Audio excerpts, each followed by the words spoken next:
I'm Nora. I'm 36. And 11 days after I buried my husband, my younger sister stood up at a baby's first birthday party and tried to take half my house in front of our entire family.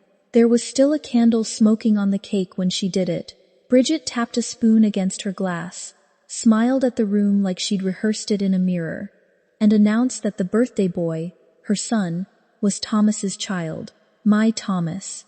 Dead 11 days. Then she held up a folded paper, called it his will, and said she'd be taking half the house Tom and I built with our own 2 hands. Every face in that kitchen turned to me at the exact same second, waiting for me to shatter. I set my fork down on my plate. I said, "Oh, I see." What I did after that took 9 days, and it began the moment I pulled out of my mother's driveway. Because the quiet widow they were all watching, the one they thought they'd cornered, wasn't the one who'd been blindsided. Tom had seen this coming a year before I ever did. I'm an ER nurse. 12 years. When everything in a room is falling apart, people instinctively turn to the calmest person standing there. And somehow, that person was always me. So at the funeral, I greeted the cousins, I thanked the neighbors, I refilled the coffee urn in the church basement, while my own chest felt like a fist that wouldn't asked open. Tom was 43, an aneurysm, on an ordinary Thursday, between his morning coffee and his first client call.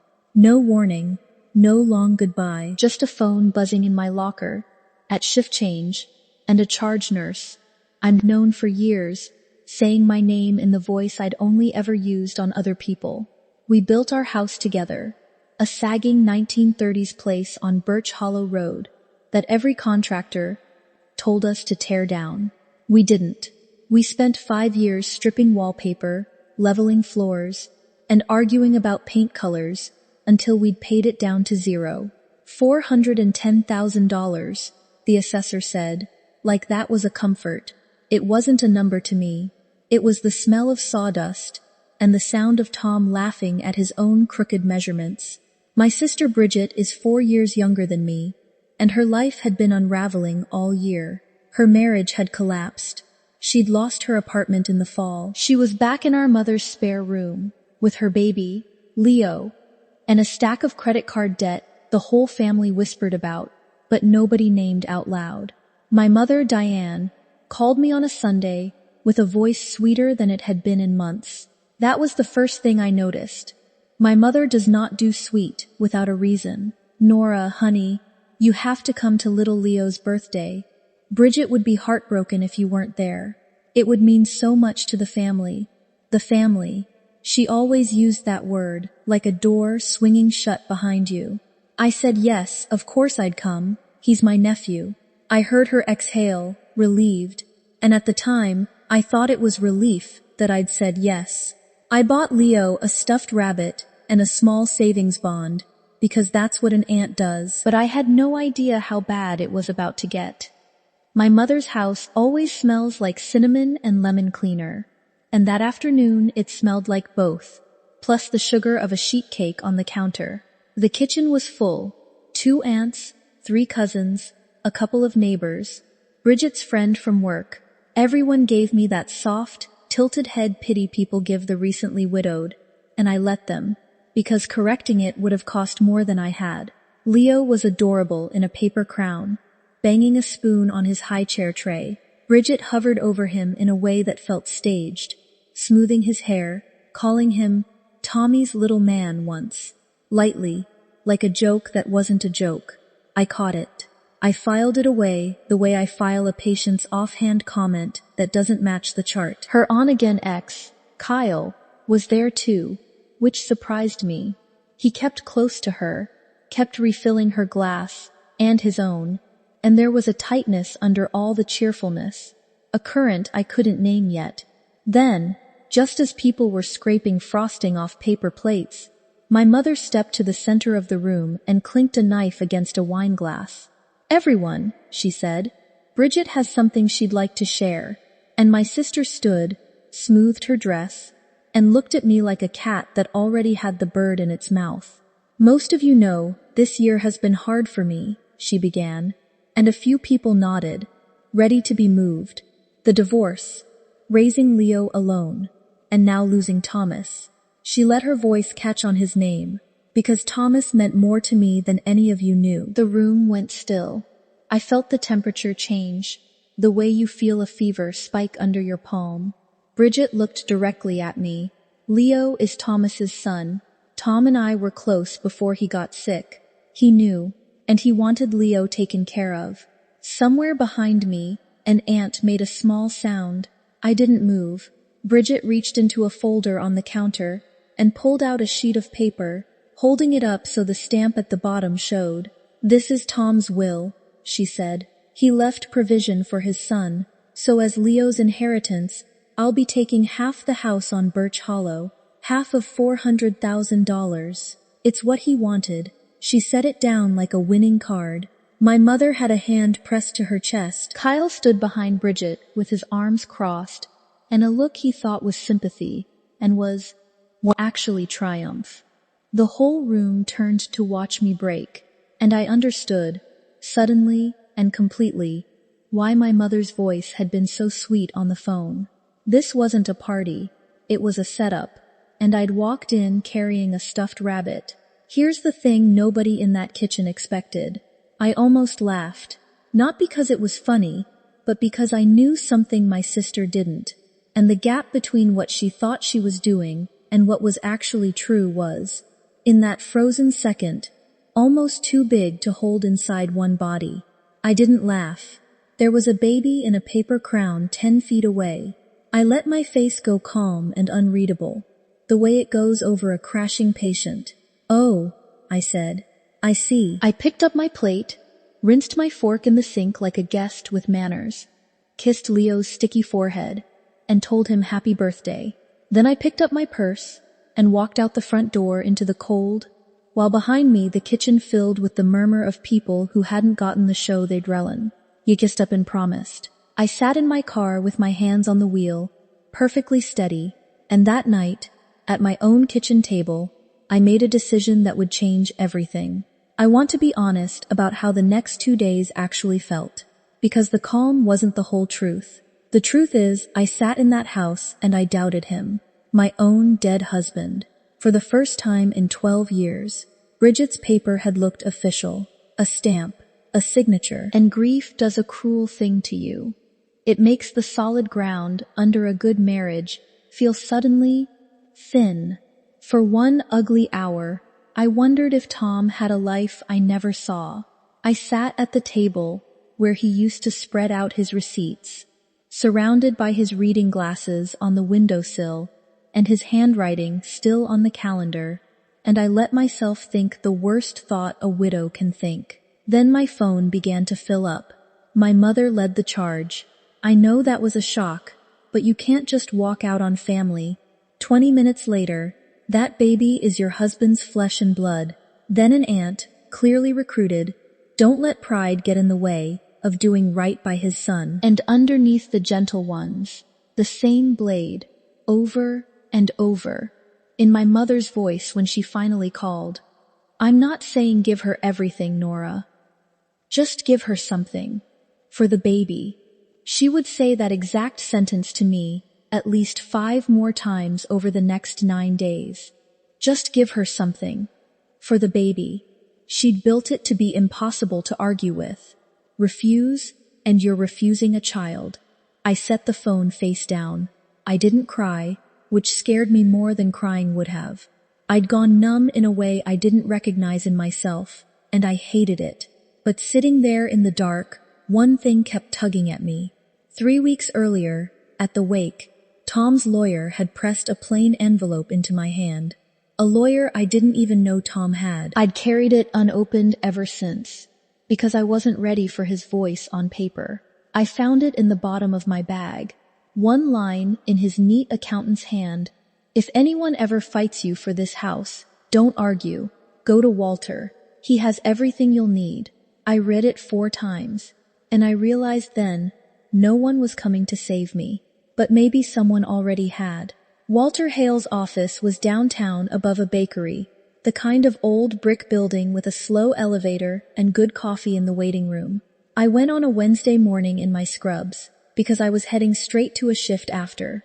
Walter was older than I expected, soft-spoken, with the patient way of listening I recognize in the better doctors I work with. "I was wondering when you'd come in," he said, settling behind his desk. "Tom told me you might not for a while. He said you'd come when you needed to." I told him everything. The party, the folder, the will with the stamp. He didn't react the way people react to gossip. He reacted like a man watching a plan he helped build finally get used. He opened a drawer and laid the contents out one piece at a time, and I watched a year of my husband's quiet work unfold across the desk. First, the real will, drafted by Walter's office a year ago, signed, dated, properly witnessed, naming me as sole heir. "This is the document already in probate," Walter said, filed the week after he passed. "The only will of Tom's on record, then the deed, free and clear, both our names." Then a notarized statement Tom had signed, affirming we had no children and that no other person had any claim on the estate. And underneath all of it, a smaller sealed envelope, cream-colored, with a line in Tom's hand across the front, "For Nora, when needed." I reached for it. Walter said, gently, "Not yet, if you can help it." He was very specific. He said the timing would matter. It cost me something to pull my hand back. But Tom had never once steered me wrong in 12 years, and I wasn't going to start doubting him in a lawyer's office. So I took the cream envelope home and propped it against the salt shaker on my kitchen table, where I'd see it every time I walked past. For 9 days I didn't open it. Instead, I worked the problem the way I know how. I'm an ER nurse. I document. And I spread Bridget's forged will flat on the table and photographed every page in good light. And the more I read, the calmer I got, because it was wrong in ways a careful man would never be wrong. It named a bank for the escrow that Tom and I had closed 4 years ago. I remembered the afternoon we did it. It listed his address with an apartment number. We'd lived in a house with no unit number for 5 years. And the witness signature at the bottom, the printed name beneath it read, K. Dorsey. Kyle. Week by week the family pushed. Quietly, I built. They had no idea what was coming. On the 9th day, Bridget texted, "Filing with the court Monday. Sunday dinner, whole family. Last chance to be reasonable." She thought I was coming to surrender. Sunday morning, 2 hours before I had to leave, I finally sat down with my coffee and the cream envelope. My hands, which never shake, shook a little. Inside was a single folded sheet and a short note, "Nora, if you're reading this, someone is claiming I'm a father. I'm not. I never told you, because I never wanted it to feel like a wall between us and the family we still talked about having. But I made a choice years ago, and I kept the proof, because proof beats a story every time. Keep the proof, and you'll never have to raise your voice to be believed. I love you. Just hand them this. T." Under the note was a letter from a urology clinic, a vasectomy, dated spring of 2022, and clipped behind it, a lab result from 8 weeks later confirming the procedure had worked. No question. Documented. Signed by a physician. I sat alone in my quiet kitchen, and I laughed. One short, helpless sound, because of course he had. Of course Tom, who labeled his folders and kept receipts I'd have thrown away, had carried my defense in a sealed envelope for 2 years and never said a word. Then the nurse in me took over, because good proof still has to be airtight. Leo had just turned 1, born early 2025, conceived around spring of 2024, 2 full years after a documented procedure proving Tom could not father a child. It wasn't my word against my sister's. It was a date against a date, signed by a doctor. And dates don't cry on camera. I made 3 copies. 1 for the dinner, 1 for my car, 1 for the drawer. I called Walter and asked him to come. He didn't even hesitate. The house was full again. Almost the same crowd as the party. Someone had made a roast. The warm, ordinary smell of it made everything underneath feel stranger. Bridget was at the head of the table, hair done, confident face on. She stood the second I walked in. "I'm glad you came, Nora," she said, loud enough for the room. "I really hoped you'd be reasonable, because the way I see it, my son is Tom's, and as his inheritance, I'll be taking half your house. We can do this the easy way tonight, or the hard way in court Monday." The same line, the same kitchen, and this time she thought she'd already won. Then the front door opened behind me, and Walter Hale stepped in a gray suit with a slim briefcase, and the whole room turned to look at the stranger. "Who's that?" Bridget said, her confidence flickering. "This is Walter Hale," I said, setting my folder on the table. "He handled Tom's estate." "Sit down, Bridget. Let's talk about Tom's will." I didn't raise my voice. I slid the first page into the center of the table. "This is Tom's real will. Drafted a year ago. Signed, witnessed, already filed with the probate court. It leaves everything to me. That's the only will of Thomas's on record," Walter said evenly. "There is no other." Bridget yanked out her paper and slapped it down. "That's not true. I have his will right here. I didn't snatch it. I just pointed. This names First Heritage Bank for the escrow. We closed that account 4 years ago. This lists his address as Unit 4B. We've never had a unit number, and this witness signature, printed underneath, K. Dorsey." I let the name sit in the air. By the window, Kyle went the specific gray of a man watching a floor open under him. "That's Kyle, who witnessed a will my husband never wrote." Walter said one clean sentence to the room, not unkindly. "Submitting that document to a court is submitting a forged will. That's a felony in this state, for everyone who signed it." The relatives who'd been leaning toward Bridget all pulled back at once, like a tide going out. And then my sister said the thing she shouldn't have. "But Leo is still his. The will doesn't matter. Leo is Tom's son." That was the door I'd been waiting for. I laid the last pages in the center of the table, turning them so the letterhead faced the room. "This is a medical record from Tom's doctor," I said, my voice exactly where it had been, quiet, even a nurse reading a chart aloud. "It documents a procedure in the spring of 2022, and this second page is the lab result 8 weeks later, confirming it worked. Confirming Tom could not father a child." I looked up at my sister. Leo was conceived in 2024, 2 years after Tom had a documented procedure proving he couldn't have children. "Tom isn't Leo's father, Bridget.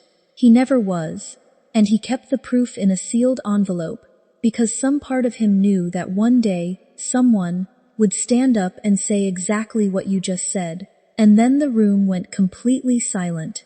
Bridget broke the way the loud ones always break when the noise runs out. She snatched the pages, threw them down, screamed that I'd faked them, knocked her chair clattering to the floor. And the more she screamed, the quieter and stiller I became, until the contrast was the only thing left in the room. I set Kyle's text message on the table last, face up, the one where he'd bragged, days earlier, that he'd handled the witness part. "He told me himself," I said softly. Then I looked around at every face that had turned, 11 days ago, to watch me break. "Oh," I said, "I see. And now everyone does too." My mother begged me not to call the police. She wasn't thinking. She's desperate, the baby. That lever, one last time, but I had something to set down across from it now. "I'm not going to the police," I told the room, "as long as this ends here. Tonight, the will never gets filed. The story stops. No more posts, no more calls, no more half my house." Bridget signed the statement Walter drew up. She never filed the forgery. Kyle disappeared the way that kind of man does, and no one asks about him anymore. The estate closed 6 weeks later, clean. The house on Birch Hollow is mine, free and clear. exactly the way Tom arranged it the week after he died, without my ever knowing. And Leo did nothing. He was one. He didn't choose his mother's debts or her lies. So I opened a college fund for him. My name on it, controlled by me. Money going in quietly every payday. No updates. No show of it. One day, he'd have a clean start that has nothing to do with the worst night his mother ever planned. My mother and I are careful with each other now.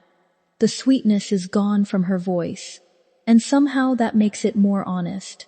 She has never apologized, and I've stopped waiting, because waiting for an apology is just another way of letting someone hold the door shut behind you. I closed it myself. I keep my own keys now. Some nights I take out Tom's note and read the last line again. Proof beats a story every time. Keep the proof, and you'll never have to raise your voice to be believed. He was right. The careful, exasperating, wonderful man was right about all of it. Grief doesn't story. Not if someone who loved you spent his quiet hours making sure you raised it. To never have to shout to be believed.